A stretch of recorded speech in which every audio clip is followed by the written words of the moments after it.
குரு அதிசாரமாக வர்றதும் உங்களுக்கு பெரிய சப்போர்ட்டுங்க. ஏன்னா குழந்தைகள் சார்ந்து கல்வியோ தொழிலோ வெளிநாடு போகக்கூடிய அமைப்பெல்லாம் சிக்கல்கள்லாம் இருந்துச்சுன்னா இப்போ இந்த 3 மாதம் பெயரக்கூடிய அமைப்பு உங்களுக்கு பெரிய ஒரு லாபத்தை கொடுக்கக்கூடிய விஷயம் நடக்கும்.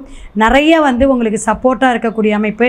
வண்டி வாகனம் வீடு இதெல்லாம் ஆல்ட்ரேஷன் வாங்கணும் அல்லது புதுசாக நான் வாங்குகிறேன் மேடம்னா தயவுசெய்து மேசராசிக்காரங்க எல்லாருமே என்ன செய்யணும், ஜாதகம் பார்த்துக்குங்க. அற்புதமான காலம், பொன்னான காலம் அப்படின்னு சொல்லுவோம். ஏன்னா அந்தளவுக்கு குரு உங்களுக்கு நல்ல ஒரு விஷயத்தை கொடுக்கக்கூடிய இதுன்னு நினைக்கிறேன். புதன் செவ்வாய் சூரியன் 7ஆம் இடத்துல இருக்கிறது உங்களுக்கு ஒரு மாற்றத்தை ஏற்படுத்தும் அப்படிங்கிறத நான் சொல்லுவேன். இப்போ நீசபங்க ராஜயோகம் அப்படிங்கிறது, அதே போல்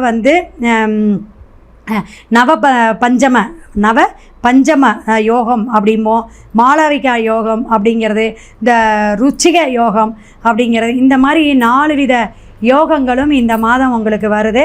இதை நீங்கள் கவனத்தில் எல்லாம் எடுத்துக்கணும்.